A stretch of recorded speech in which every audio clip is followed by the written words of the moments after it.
അഗാധമായ പാണ്ഡിത്യമായിരുന്നു അബൂബക്കർ സിദ്ദീഖ് റളിയല്ലാഹു അൻഹുവിൻ്റേത്. ദീർഘദൃഷ്ടിയും നിശ്ചയദാർഢ്യവും അപാരമായിരുന്നു. വിനയത്തിലും ഉദാര മനസ്കതയിലും എല്ലാവർക്കും മഹനീയ മാതൃക. നബി സല്ലല്ലാഹു അലൈഹി വസല്ലമ തങ്ങൾക്ക് രോഗം ബാധിച്ചപ്പോൾ നിസ്കാരത്തിന് നേതൃത്വം നൽകാൻ അദ്ദേഹത്തെ ഏൽപ്പിച്ചു. ഹിജ്റ 9-ാം വർഷത്തിൽ ഇസ്ലാമിലെ ഒന്നാമത്തെ ഹജ്ജ് നിർവഹണത്തിന് നേതാവായി നിയോഗിക്കപ്പെട്ടത് അബൂബക്കർ സിദ്ദീഖ് റളിയല്ലാഹു അൻഹു. നബി സല്ലല്ലാഹു അലൈഹി വസല്ലമ വഫാത്തായപ്പോൾ പിൻഗാമിയെ തെരഞ്ഞെടുക്കുന്നതിനെ സംബന്ധിച്ച് വളരെയേറെ അഭിപ്രായ വ്യത്യാസവും വാഗ്വാദവും നടന്നു. മുസ്ലിങ്ങൾക്കിടയിൽ ഭിന്നിപ്പിൻ്റെ വക്കോളമെത്തിയപ്പോൾ മുഹാജിറുകളും അൻസാറുകളും നേതൃത്വത്തിന് വേണ്ടി അവകാശം ഉന്നയിച്ചു. അവർ ബനൂ സായിദയുടെ ഹാളിൽ സമ്മേളിച്ചു. അബൂബക്കർ റളിയല്ലാഹു അൻഹു കുഴപ്പമൊതുക്കാൻ പരിശ്രമിച്ചു. അദ്ദേഹം നേതൃത്വം മുഹാജിറുകളായ ഖുറൈശികൾക്ക് ലഭിക്കേണ്ടതിൻ്റെ അനിവാര്യതയെക്കുറിച്ച് സംസാരിച്ചു. എല്ലാവരും അത് അംഗീകരിച്ചു. പക്ഷേ ആരായിരിക്കണം ഖലീഫ? ഉമർ നിർദ്ദേശിച്ചു, അത് അബൂബക്കർ റളിയല്ലാഹു അൻഹു തന്നെയാകണം. അദ്ദേഹം മാത്രമാണ് അതിനർഹൻ. അങ്ങനെ തീരുമാനിക്കപ്പെടുകയും ചെയ്തു. ഖിലാഫത്ത് ഏറ്റെടുത്ത അദ്ദേഹം മിമ്പറിൽ കയറി ഒന്നാമത്തെ ഔദ്യോഗിക പ്രസംഗം നിർവഹിച്ചു. അല്ലയോ ജനങ്ങളെ, ഞാൻ നിങ്ങളുടെ നേതാവായി തിരഞ്ഞെടുക്കപ്പെട്ടിരിക്കുന്നു. ഞാൻ നിങ്ങളെക്കാൾ ഒട്ടും ശ്രേഷ്ഠനല്ല. ഞാൻ നല്ലത് ചെയ്യുമ്പോൾ നിങ്ങൾ എന്നെ സഹായിക്കണം. വേണ്ടാത്തത് ചെയ്യുമ്പോൾ നിങ്ങൾ എന്നെ ചൊവ്വേ നടത്തുകയും വേണം. അള്ളാഹുവിനെയും റസൂലിനെയും ഞാൻ അനുസരിക്കുന്നിടത്തോളം കാലം നിങ്ങൾ എന്നെ പിൻപറ്റുക. ഞാൻ അവരെ ധിക്കരിക്കുമ്പോൾ നിങ്ങൾ എന്നെ അനുസരിക്കേണ്ടതില്ല.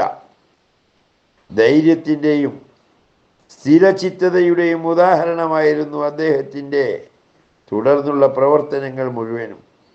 നബി സല്ലല്ലാഹു അലൈഹി വസല്ലമ തങ്ങളുടെ വഫാത്തിനെ തുടർന്നുള്ള ആലസ്യത്തിൽ നിന്ന് മുസ്ലിം ലോകം വിമുക്തി നേടുന്നതിന് മുമ്പ് തന്നെ അദ്ദേഹം ഉസാമത്ത് റളിയല്ലാഹു അൻഹുവിൻ്റെ നേതൃത്വത്തിൽ ഒരു സൈന്യത്തെ അതിർത്തിയിലേക്ക് യാത്രയാക്കുകയുണ്ടായി. ഈ ദൗത്യം നബി സല്ലല്ലാഹു അലൈഹി വസല്ലമ തങ്ങൾ തന്നെ തീരുമാനിച്ചതായിരുന്നു. അതിർത്തി പ്രദേശങ്ങളിൽ നിന്ന് ഇസ്ലാമിന് ശല്യമായി തീർന്ന റോമാ സൈനികരോട് എതിരിടാൻ കേവലം യുവാവായ ഉസാമത്തിൻ്റെ നേതൃത്വത്തിൽ ഒരു സൈനിക സംഘം. യുവാവും അടിമയുടെ പുത്രനുമായ ഉസാമയുടെ സൈന്യത്തിൽ പ്രമുഖരായ പല ഖുറൈശികളും സാധാരണ സൈനികരും ആയിരുന്നു. ഉസാമത്തിൻ്റെ സൈനിക ദൗത്യം തൽക്കാലം മാറ്റിവെക്കണമെന്ന് പ്രമുഖ സഹാബിമാരിൽ പലരും അബൂബക്കർ സിദ്ദീഖ് റളിയല്ലാഹു അൻഹുവിനോട് ആവശ്യപ്പെട്ടപ്പോൾ നബി സല്ലല്ലാഹു അലൈഹി വസല്ലമ തങ്ങളുടെ തീരുമാനം നടപ്പാക്കുന്നതിൽ വിട്ടുവീഴ്ചയ്ക്ക് അദ്ദേഹം തയ്യാറായില്ല.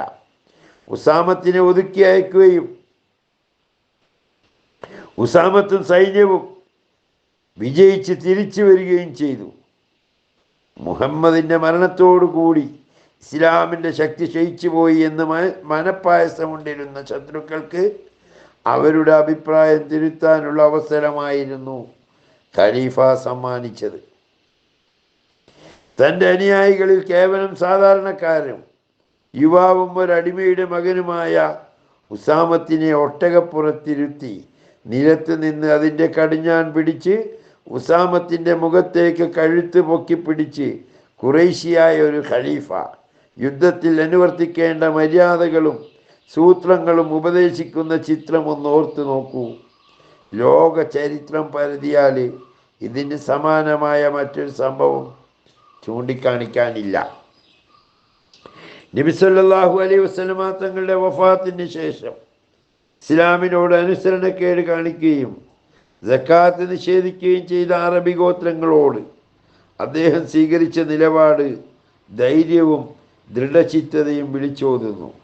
മതപരിത്യാഗത്തിൻ്റെയും ശത്രുതയുടെയും കാർമേഘം ജസീറത്തുൽ അറബിനെ മൂടിക്കളഞ്ഞു. ഇസ്ലാമിനെ പരിപൂർണമായി മനസ്സാ വാചാ കർമ്മണ അംഗീകരിക്കാതിരുന്ന ഒട്ടധികം ഗോത്രക്കാരെ നബി സല്ലല്ലാഹു അലൈഹി വസല്ലമ തങ്ങളുടെ വിയോഗത്തോടെ അതിനെ നശിപ്പിക്കാൻ അവസരം കാത്തിരുന്നു. അസദ്, ഗത്ഫാൻ, ബനു സുലൈം, മുസയ്യത്ത്, ഉമൈറത്ത്, ഹിഫാഫ്, കൽബ്, കുസാത്ത്, ബനു ആമിർ, ഫിസാറ, കിന്ത, ബനു ഹനീഫ എന്നിങ്ങനെ നിരവധി ഗോത്രക്കാർ. ഞങ്ങൾ സക്കാത്ത് കൊടുക്കില്ല എന്നാണ് വാദിച്ചത്. അബൂബക്കർ റളിയല്ലാഹു അൻഹു അവർക്കെതിരെ സൈനിക നടപടി സ്വീകരിക്കാൻ തീരുമാനിച്ചു. നബി സല്ലല്ലാഹു അലൈഹി വസല്ലമയുടെ കാലത്ത് ഇസ്ലാമിനെ അംഗീകരിക്കുകയും അതിനെ സഹായിക്കുകയും ചെയ്തവരായിരുന്നു മേൽപ്പറയപ്പെട്ട ഗോത്രക്കാരൊക്കെ. അത്തരക്കാരുമായി വീണ്ടും ഒരു യുദ്ധവും ശത്രുതയും ആകാമോ? പലരും സംശയം പ്രകടിപ്പിച്ചു.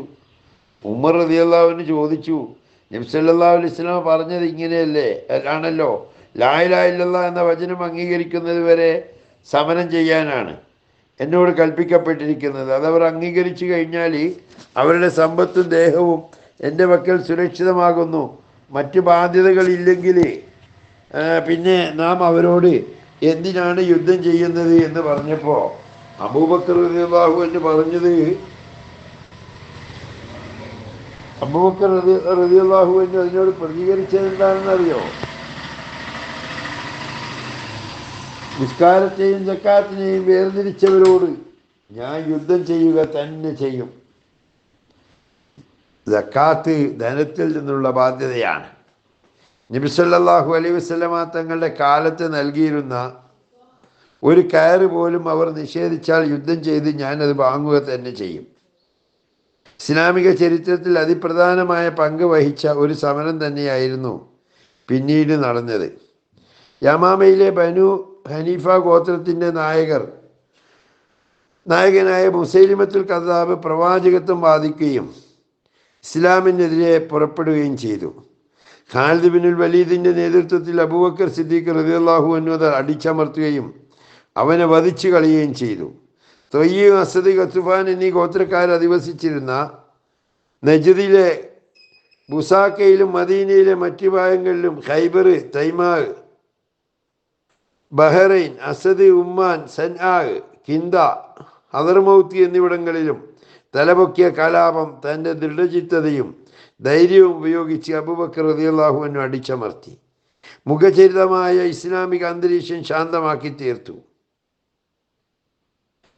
ഖുർആൻ മനഃപ്പാടമാക്കിയിരുന്ന ഒട്ടനവധി സഹാബി വര്യന്മാർ പ്രസ്തുത യുദ്ധങ്ങളിൽ മരണപ്പെട്ടു. മനഃപ്പാടമാക്കിയ ഹൃദയങ്ങളായിരുന്നു അന്ന് പ്രധാനമായും ഖുർആനിൻ്റെ ഇരിപ്പിടം.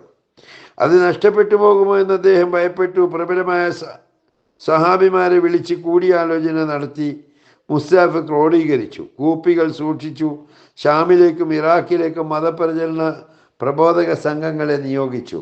ഖാലിദ് റളിയല്ലാഹു അൻഹുവിൻ്റെ നേതൃത്വത്തിൽ ഇറാഖിലേക്ക് അയച്ച സൈന്യം ഇറാഖിൻ്റെ വിവിധ ഭാഗങ്ങൾ ജയിച്ചടക്കി. യർമൂക്കിൽ വെച്ച് റോമൻ ചക്രവർത്തിയുമായി യുദ്ധം ചെയ്തു. ചക്രവർത്തിയുടെ സൈന്യം പരാജയപ്പെട്ടു.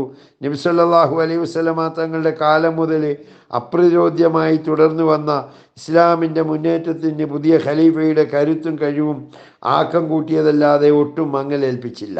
മുഹമ്മദിൻ്റെ തിരോധാനത്തോടു കൂടി ഇസ്ലാമിൻ്റെ വളർച്ച മുരടിച്ചു എന്ന് കരുതിയ അറബികളും അനറബികളുമായ അതിൻ്റെ ശത്രുക്കൾ അബൂബക്കറിൻ്റെ ഭരണപാടവവും മുന്നേറ്റവും കണ്ട് അന്താളിച്ചു പോയി. 63-ാമത്തെ വയസ്സിൽ ഒന്നാം ഖലീഫയായ അബൂബക്കർ സിദ്ദീഖ് റളിയല്ലാഹു അൻഹു ഈ ലോകത്തോട് യാത്ര പറഞ്ഞു. അന്ന് യർമൂക്ക് യുദ്ധം നടക്കുകയാണ്.